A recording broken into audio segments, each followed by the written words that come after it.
plan d'investissement pour le pays. Puis c'était important de travailler avec mes collègues de façon très étroite pour mettre en œuvre, évidemment, les politiques fiscales qu'on a annoncées, les investissements historiques en infrastructure, en logement, dans la productivité et l'innovation, mais évidemment aussi dans la souveraineté, la défense du Canada. On a eu le privilège d'avoir différentes personnes qui sont venues avec nous. Le ministre Leblanc est venu nous parler un peu de l'état de la situation avec la révision de l'accord de libre-échange avec nos partenaires américains et mexicains.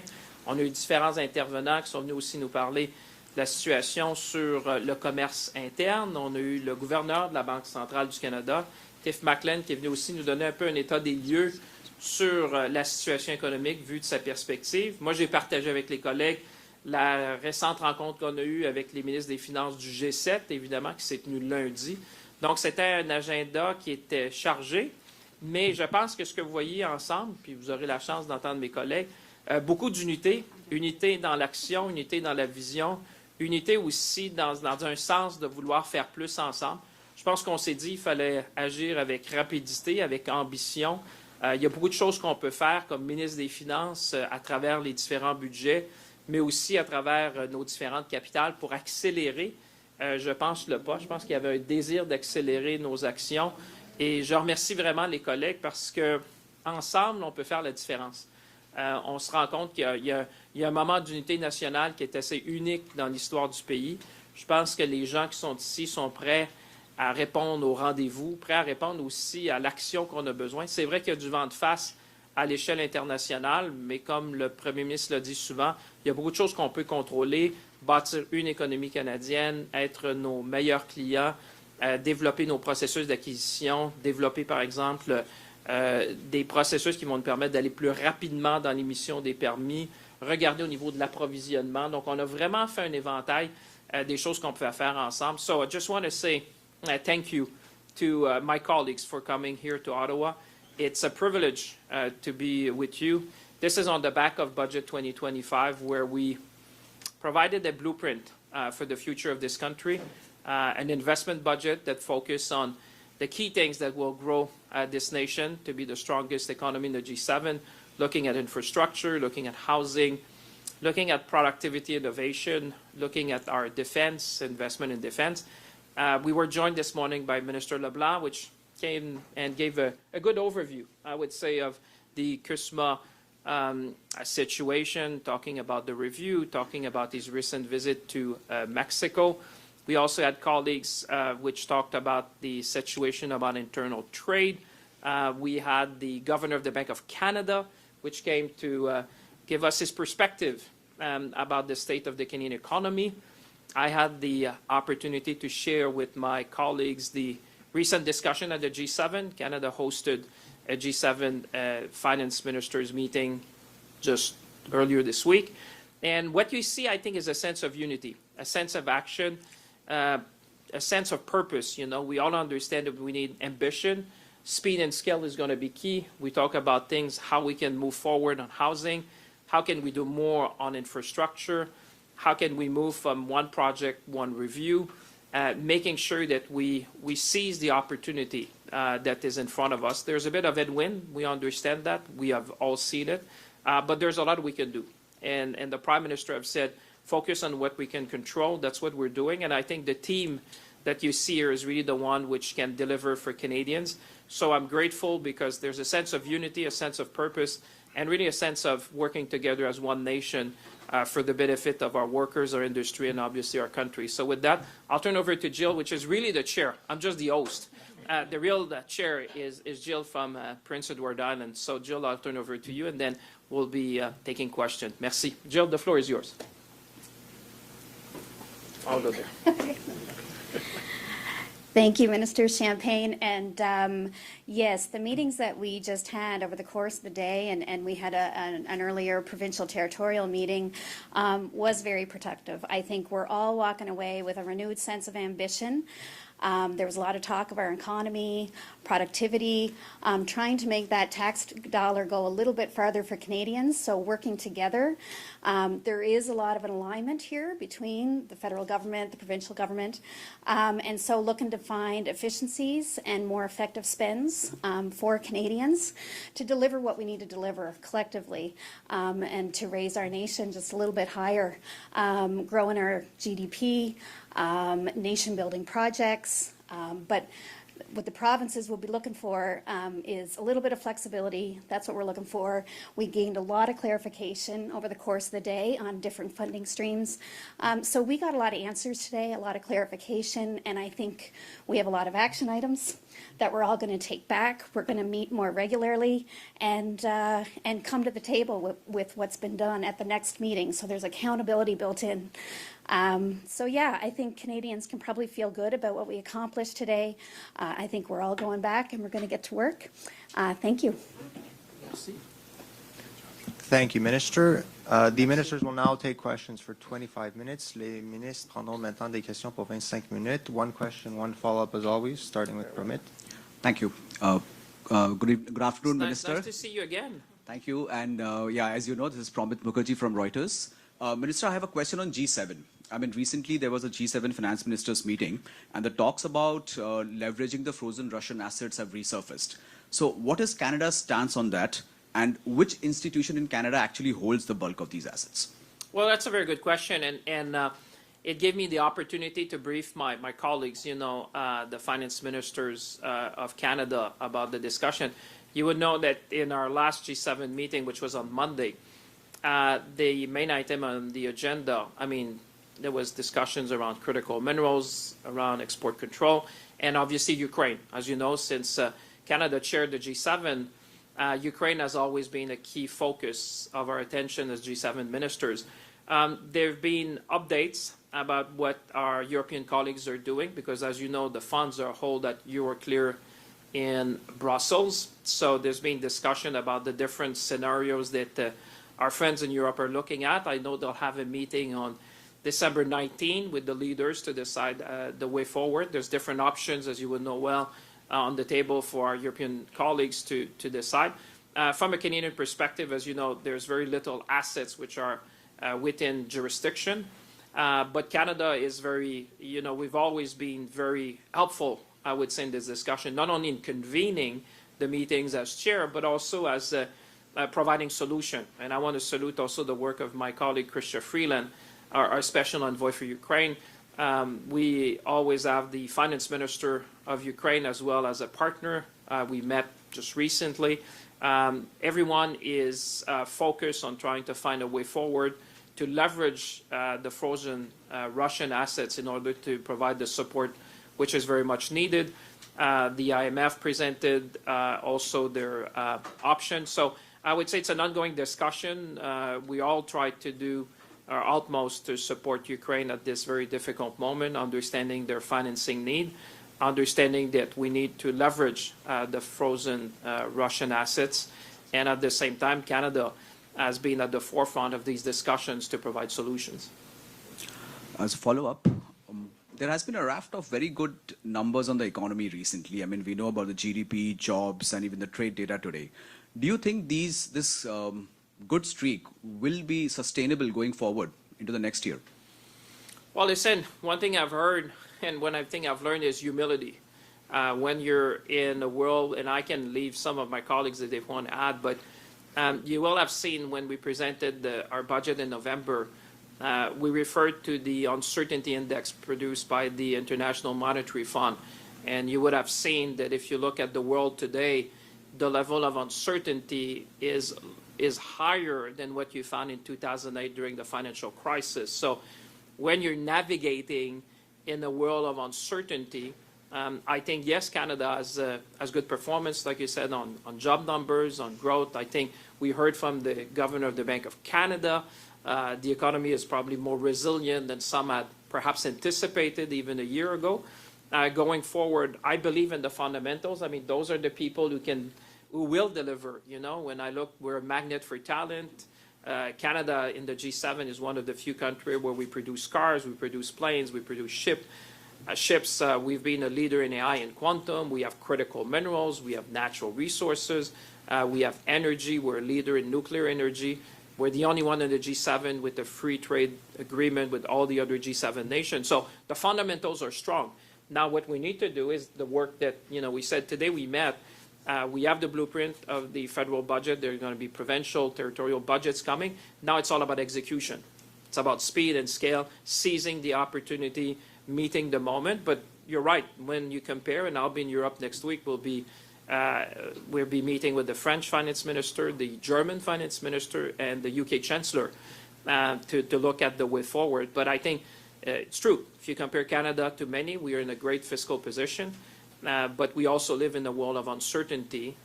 So we need to make sure that everything we can do domestically, we're going to do together. But I don't know if my colleagues, Peter, or someone wants to add to that. Sure. Thank you, François-Philippe. I also want to commend you on chairing, from the federal perspective, a great meeting, and Jill Burge from PEI did a fantastic job in PEI. Look, I think Canadians are very resilient, so I'm always looking at the glass half full and looking at the things that we can do given those economic headwinds.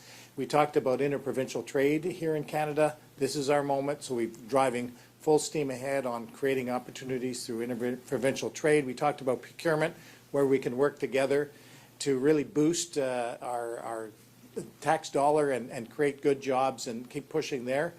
Minister, you talked about energy. We're a nuclear powerhouse. That's going to create 80,000 new jobs in Ontario over the next few years. New jobs, new construction jobs, critical minerals. These are the things that we can do right here. And I would just add one last thing. The Prime Minister's called for us all to work together to boost our exports from $300 billion to $600 billion. I think that's a fantastic ambition, but now it's up to all of us collectively to deliver. Je pense que dans l'intérêt du temps, on peut passer à la prochaine OK. question. Monsieur Girard, vous Non, êtes mais je vais vous gentleman laisser, comme toujours. je vais laisser répondre, Mme Gamache, ça va me faire plaisir. Bonjour, Valérie Gamache de Radio-Canada. Monsieur le ministre, l'année prochaine, donc dans quelques semaines, ce sera le début de la révision de la CEUM. Le représentant au commerce américain a évoqué la semaine dernière 2 ententes, une avec le Mexique et le Canada. Il a répété cette possibilité-là. Est-ce que ça, c'est le pire scénario pour le Canada de négocier comme ça en bilatéral et non pas avec le Mexique? Ben, écoutez, vous savez, dans le domaine du commerce, il se dit beaucoup de choses. Moi, je pense que ce qu'on a fait au Canada puis ce qu'on fait avec les collègues, c'est de s'assurer d'abord qu'on fait le travail chez nous. Vous savez, ce qu'on peut contrôler, c'est ce qu'on va faire. Il y a beaucoup de choses qu'on peut faire ensemble. On a discuté ce matin. Pour ce qui est des négociations avec nos partenaires américains, on a eu le ministre Leblanc qui est venu nous parler ce matin, qui nous a donné un peu d'état des lieux. Nous, on a toujours vu au Canada qu'un accord à 3, ça avait favorisé l'ensemble des parties, parce qu'il faut savoir qu'une décision d'un côté de la frontière a toujours un impact des deux côtés de la frontière. On l'a vu, les chaînes d'approvisionnement sont intégrées, le commerce est intégré nord-sud dans notre hémisphère. On a eu des bonnes rencontres. J'étais avec la présidente Champagne du Mexique il y a peu de temps. Écoutez, de notre côté, on sera toujours là pour avoir le meilleur accord pour le Canada. Et en attendant qu'il y ait cette révision-là de l'accord, je pense que ce qu'on vous dit aujourd'hui avec les collègues, c'est qu'il y a beaucoup de choses qu'on peut faire de notre côté de la frontière. Il y a des choses qui vont arriver, mais il y a des choses qu'on doit faire de notre côté, bâtir une économie canadienne, s'assurer qu'il y ait plus de fluidité entre les provinces, par exemple, pour les produits et les services. On a parlé aussi d'achat local, mais aussi d'achat canadien, comment on pouvait travailler ensemble pour avoir plus de volume dans nos achats, pour avoir des meilleurs prix, pour réduire évidemment les dépenses. Alors, je vous dirais qu'aujourd'hui, le focus, c'était beaucoup sur ce que nous, on peut faire ensemble. Et pour la suite, au niveau des négociations avec nos partenaires, comme vous dites, on aura la chance de voir la suite des choses. Je ne sais pas si M. Girard veut ajouter là-dessus. Oui. Mais une des choses qu'on a discuté aujourd'hui, c'est que le déficit d'investissement au Canada et les retards de productivité précèdent l'arrivée des tarifs. C'est un problème structurel qui remonte aux années 2000. Et il y a bien des choses qu'on peut dire sur la nouvelle administration américaine, mais ce n'est pas la source du sous-investissement et du manque de productivité au Canada. Alors, on a discuté d'où proviennent ces enjeux, et je pense qu'on a eu une excellente discussion. Et je m'en voudrais de ne pas vous amener de l'autre côté de la frontière, de l'autre côté de la rivière des Outaouais, de vous parler de ce qui se passe à l'Assemblée nationale avec votre ancien collègue Pablo Rodriguez. Est-ce que oui, Parle à M. Gérard, Mme Gamache. non, je pense pas que M. j'ai écrit Rodriguez de n'ait ce jamais oreille-là, je pensais que siégé vous avec parliez à M. M. Gérard. Mais est-ce que vous faites encore confiance à M. Rodriguez à la tête du Parti libéral? Est-ce qu'il doit partir? Est-ce que la soupe est trop chaude actuellement? Lui avez-vous parlé même? Écoutez, quand on est ministre des Finances du Canada, on a beaucoup de choses à faire. Il y a eu la rencontre du G7 plus tôt cette semaine, celle d'aujourd'hui, les rencontres la semaine prochaine en Europe avec les collègues du G7. On est à la passation de la présidente du G7. Vous savez, M. Rodriguez, c'est un collègue, c'est un ami, mais loin de moi de vouloir m'immiscer dans tout ce qui se passe à Québec. Je vais laisser ça à mes collègues de Québec de faire ça. Je pense que ce que nous, on vous démontre aujourd'hui, c'est que la Fédération canadienne fonctionne. La Fédération canadienne a beaucoup à offrir. Je pense que l'unité que vous voyez aujourd'hui dans nos actions, dans notre volonté, dans notre niveau d'ambition, je pense que ça devrait rassurer les Québécois et les Québécoises que notre rôle à nous, c'est de faire fonctionner la Fédération, c'est d'assurer qu'on ait des investissements, c'est d'assurer qu'on ait un plan de croissance, c'est ce qu'on met de l'avant.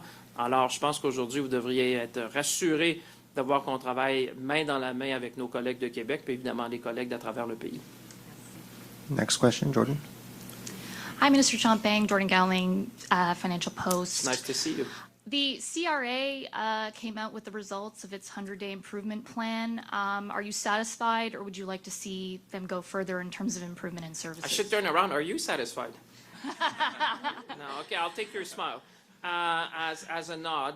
Listen, it's a step forward. I think one of the issues we had is that we had seen 100 days ago that the level of services was not meeting the expectation of Canadians. And I want to go back to the discussion we had today. We are here together because we want to offer better services to Canadians, harness technology, simplify process, reduce red tape, look at different ways we can do. You would have seen that for example, what we call the shred tax credit, which is for the research and development in science, the type of improvement we did, colleagues noted that and say that's the right thing. Listen, at the CRA, it's a step in the right direction. I want to commend the civil servant who work there. I can tell you, they wake up in the morning. I was just at their town hall. 40,000 people showed up virtually. And I said I thank them for the work. I spent half a day in a call center. It's not about them. It's about the system, the process, the tax code we need to simplify. We're on a road to offer better services. I'll give you a small example. I share it with colleagues. We receive about 30 million calls per year at the agency, and about 500,000 of them were people who lost their password. We can't afford to do that anymore. So we went digital by default. If you lose your password, like if you would do for whether with your bank or other type of services, you go digital first. So there's a lot of things like that my role has been to spearhead, to work with the board, to work with the agency, to just adopt technology, streamline processes with the focus on delivering for Canadians. And that's exactly the spirit. I can tell you, I'm talking, but I can think Brendan, I look at my colleague Craig, that's the spirit we have. How can we improve services for Canadians? And the 100-day plan was a step in that direction. We will continue because it's all about continuous improvement, use of AI, making sure we give our people the tools they need to better serve Canadians. Canada faces an investment crisis, a productivity crisis. A lot of industry says a remedy to that would be wholesale tax reform, tax review. I'm wondering if your government is considering that at all, and I would like to hear provincial counterparts on that too, Sure. whether we should take a harder look at Canada's tax system to simplify it. I'll give you a short answer, and then obviously anyone is welcome to join. We've already started that. You've seen that we have removed from the tax code what I would call inefficient taxation in some respect, making sure, for example, that tax credits, SHRED is a good example, but also the automatic benefits to Canadians. We saw that actually when I look at what we've done there is a great example of what we need to do more. I saw it in the Nordic countries that they were automatic filing for tax return. I asked the agency, they said, sir, we can do it. We have a pilot. I said, let's turn the pilot into the norm. That's the kind of thing we want to see. And certainly with respect to the tax code, we had discussions today, very open to suggestions of colleagues how we can do better, how we can remove things which are inefficient in the tax code, at the same time that we can have a tax code which obviously is, we want people to pay their fair share, but there's things that we can do to improve, and we're certainly looking at that. But I'm happy to let colleagues who want to add to that. I'll try one. Okay, now I'll go on. I'll speak for all the provincial and territories. Yes, the federal government could lower the corporate taxes, the federal one. J'aimerais toujours Eric Girard avec les mots 5. Yes, and we've all, I think collectively have been cutting taxes. In Ontario, we've cut some, in my fall economic statement, some $12 billion of tax cuts and fees. We've cut HST, we've cut personal income tax, we've cut the gas tax, the accelerated depreciation on the corporate side. There's always to do more, but I come back to the productivity and growing the economy. We have an opportunity to help our companies scale up right now. We're seeing some of that intellectual property go south of the border. We have great Canadian companies, great workers. We've got a tremendous amount of opportunity there. So I think we'll continue always to review how to put more money back into businesses' pockets so they can invest. They know how to invest, where to invest, money back into people's pockets. We cut the small business tax as well. So we appreciate what, as Eric said, what the federal government has done. But collectively, I think we all want to do more to provide that investment incentives for businesses who create the jobs for our great Canadian workers in Canada and beyond. Brendan, you want to add something? Brenda. Thanks very much. I would echo the words of my colleagues in regards to the perspective on taxes, and I think the accelerated timeline on depreciation has been very well received from businesses in British Columbia, for example. But I think it's also really important to point out that when we do tax comparisons to the U.S., for example, we have to also take into account our healthcare system. And we, of course, want to continue to ensure that those supports are there for British Columbians. It's a very competitive tax environment. I don't think British Columbia, for example, will ever be the cheapest place to do business, but there are many, many benefits to doing business in British Columbia, and I think many of my colleagues would agree in their provinces as well. Some of the most talented people, extraordinary PhDs and researchers, and really an environment in which it's very hard to replicate. We have a lot going for us. Not only do we have that incredible skill base, we also have all of the resources that the world needs right now. So I think while we're in troubled times, there's a positive world ahead of us. And since I have all of you, and even Bloomberg, I mean, listen to that. That's a good headline. Canada has the lowest effective tax rate for new investment of the G7. You ask me what we've done. I mean, so that I repeat, Canada today, even after you consider the one big beautiful bill of the United States, when you include the super deduction, is the most competitive tax jurisdiction for new investment of the G7.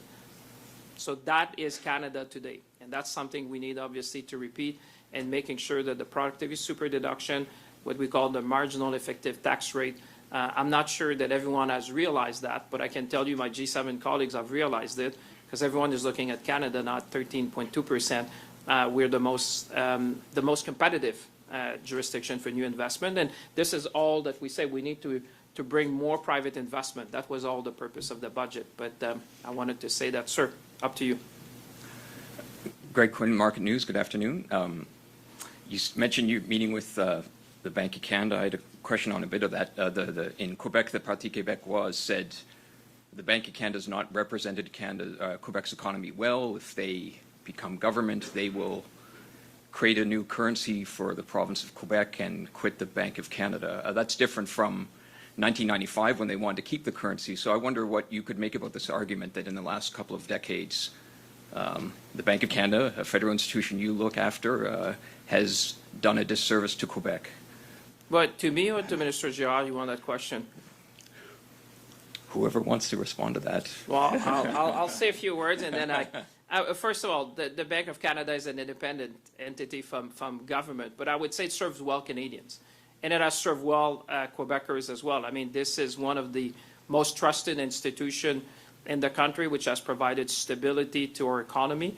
I think it is regarded. I would say, listen, everyone is entitled to their own opinion and their views, but let's stay serious.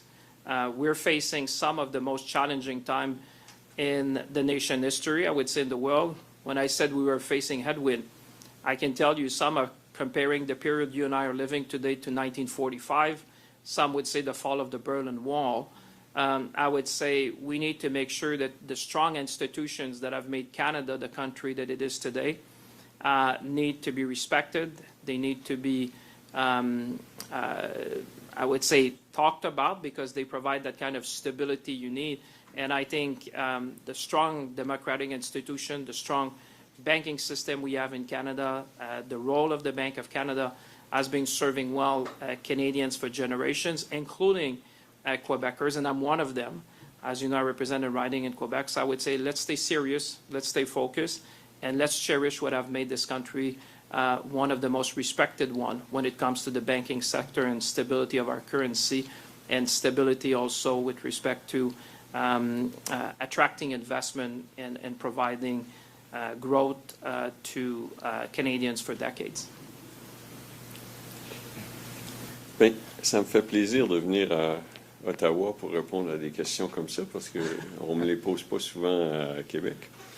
Bon, d'abord, la souveraineté du Québec, c'est un projet politique légitime.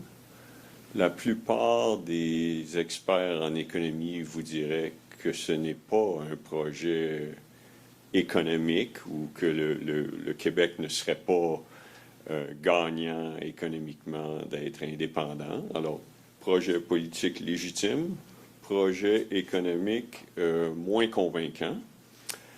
Quant à la Banque du Canada, c'est une des institutions les plus respectées au Canada. Ils embauchent les meilleurs gradués. Full disclosure, I've worked there.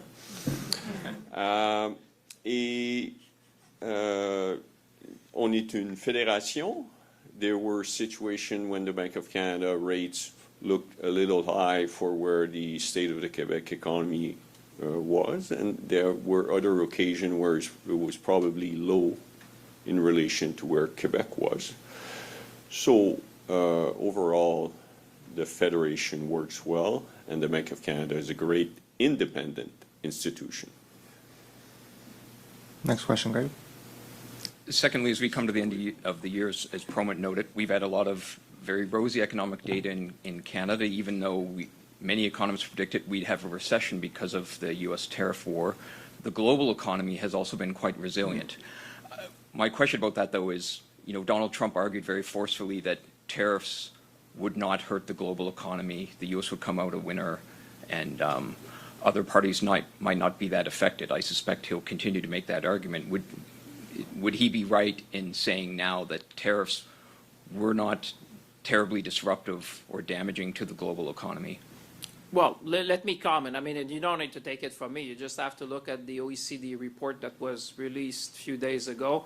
If you look at the IMF report about global growth, if you look at what they call the Western countries in a way, you will see that growth has slowed down. I mean, everyone is looking at, you know, a bit more than 1% to a large extent. Canada, to your point, has shown more resiliency than most expected. Actually, Canada, if you look at the OECD and the IMF, would have the second largest growth in terms of GDP for this year and next year. So obviously, that is the macroeconomic data. But let me be clear.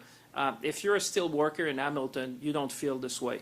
If you're in Latuc, in my own riding, in softwood lumber, you don't feel this way. If you're an auto worker in Oshawa, it doesn't look like that. If you produce aluminium in Kitimat, or if you're in Saguenay, it doesn't feel like that. So yes, Canada is Canada has the lowest price of entry to the U.S. market, now that everyone in the world needs to pay a price to enter the U.S. market at 5.3%. And 85% of our trade is covered to the exemption. But like I said, depending on which sector you are, in which industry you are, in which region you are, obviously the impact is felt very differently. So I would say you don't need to take it from me. Like I said, you just have to go to the uncertainty index, which is published by the IMF, that says that, you know, the level of uncertainty today is higher than 2008. This is not by accident. It is the state of the world we live today, disruption to supply chain. You had also macroeconomic issues that have happened, geopolitics. There's a number of things that have affected that, but there's undoubtedly, when you look at the G7 and what the IMF has been publishing, the headwind has been felt by all. Now, it seems that Canada, despite all that, is doing better than probably most expected because of strong fundamental. But in an uncertain world, that's why working together like we do today is so essential.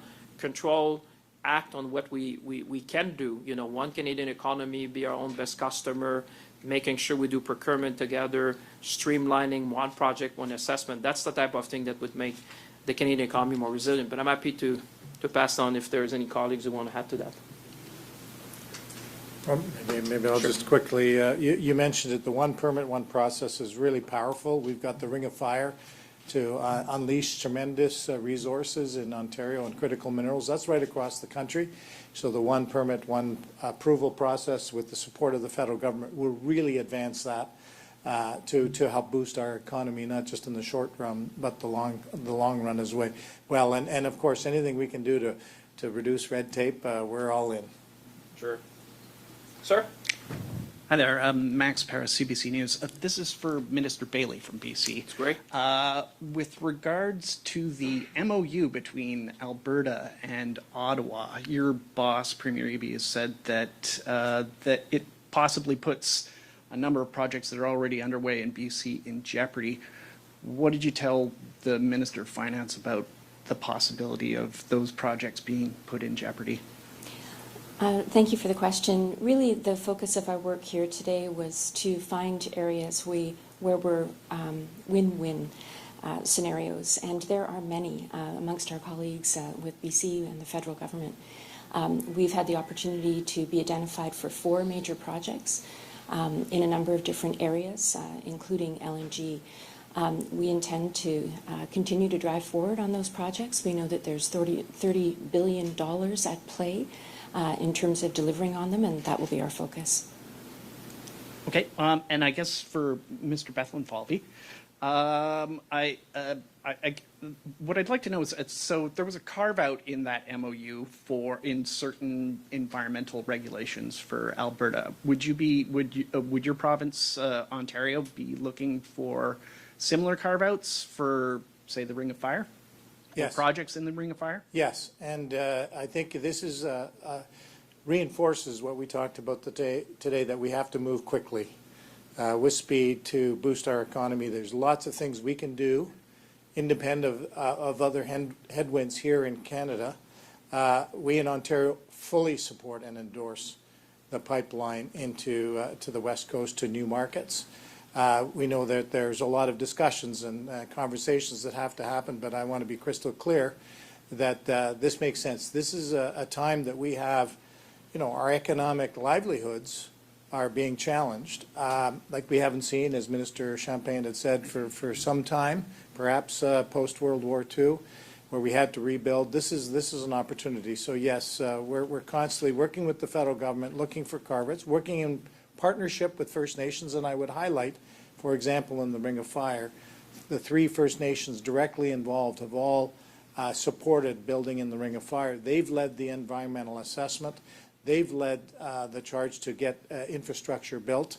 We're providing support and financing, and I know my colleague, Minister Champagne, and his colleagues will support the impact assessments to be able to get these shovels in the ground in the spring, which will bring prosperity to the north.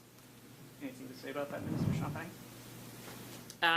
Well, listen, I was just mindful of the last question because there's a vote in the House. So if you saw my staff looking, there's a vote which is, you know, every vote counts, trust me, these days, as always. So I would say Peter just told you, you know, the concept of one project, one assessment is one that we subscribe. We want to act quickly, but also in a way that would be responsible. So I think what he described is really the spirit in what we're trying to achieve together, which is really moving faster in a number of these projects because time is of the essence. Time is not necessarily our friend. You know, that's why we put our budget also in November to allow my colleagues to be able to have more visibility, transparency as they go into their own budget season. So I may go to the next question just to make sure that we can have everyone. One last question and follow-up, please. Thank you, Minister. It's Joanna Smith with The Logic. I'll remind you, you're able to vote electronically now, so it is, that excuse Yes, doesn't work as that's well why as I it have the used to. phone next to me. Trust me, otherwise I'd be running. I wanted to follow up on the previous question about possible carve-outs. So, Minister Bethlen Falvey, I'm curious about specifically which carve-outs Ontario would be looking for, because obviously a tanker ban wouldn't be affecting an Ontario project. So what are you looking for? Because there were sort of rationales specifically tied to a pipeline from Alberta to BC on those carve-outs in the MOU. Help us understand what you're looking for the Ring of Fire.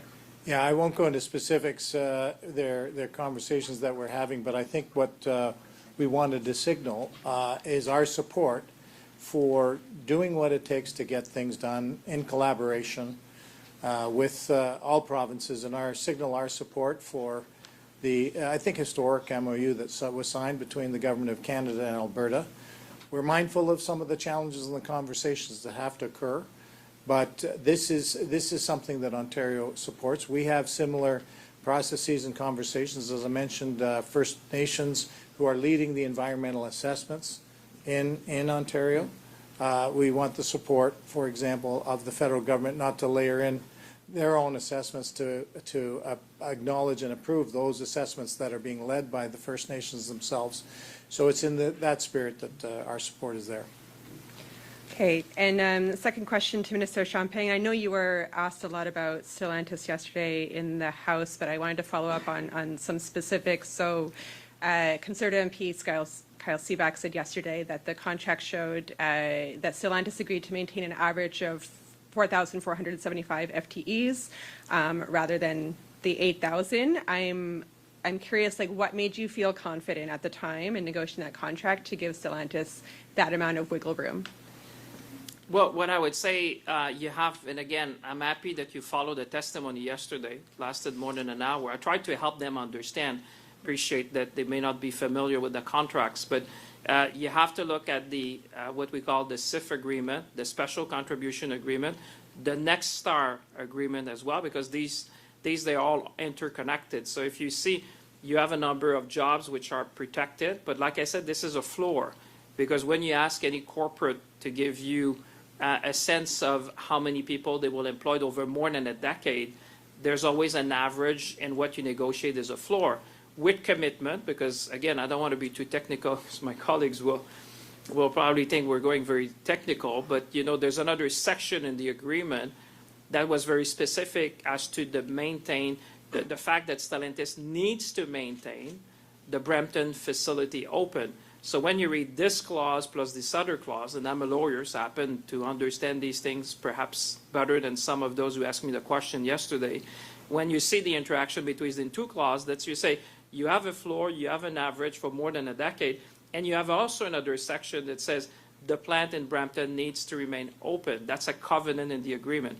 You couple that with the Next Star agreement, which also has a floor of more than 2,200, out of memory, 2,200 people that they need to employ for more than a decade. So the interaction of these different contracts and these different sections of the contract makes me confident that we had a very solid provisions to support and defend the workers. We did that in partnership with our colleagues in Ontario. And like I said, we will enforce our rights, because those were commitments to workers, to Ontario, to Canada, and to the industry.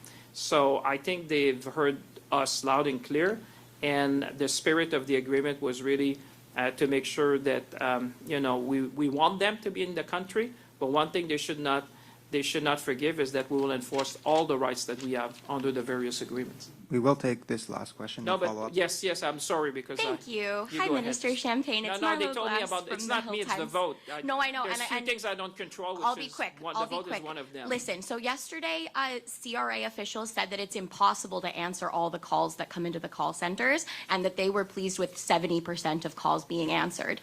Do you think this is an acceptable service level, and do you think Canadians will be happy with this? Well, one thing that I can tell you, Canadians would be surprised to learn that the Canada Revenue Agency answers more than 30 million calls per year. So that is a staggering amount that I'm not sure everyone in Canada has appreciated. So what we've said is that in order to be able to better serve Canadians and answer all the calls, we need to streamline our processes. We need to adopt technology. We need to have a callback function, something that Canadians say, well, if you can answer now, at least give me a time when you're going to call me back so I can leave my name and number. So what I'm saying is that we're implementing technology, and we're lucky because technology is our friend now to be able. We've benchmarked with other call centers and the banks and the telecom industry to say, what are they doing that we can adopt in order to serve everyone? At the same time, be mindful that, you know, we need to streamline process, adopt technology. And the example I gave you, like the few 100,000 calls, I think it's 300 to 500,000 calls, imagine, for people who lost their password. I just said we can't afford that. These people need to go online and reset their password so that we free up capacity to answer all the calls that we receive from Canadians to serve them. Thank you. Merci tout le monde. Bonne journée tout le monde. Merci. À bientôt. Ah oui, il y a un protocole de sortie. Hey, how are you? Thank you. There's a question I was curious to know about British Columbia. Yeah. Thank you, John. Thank you. Yeah, this is British Columbia.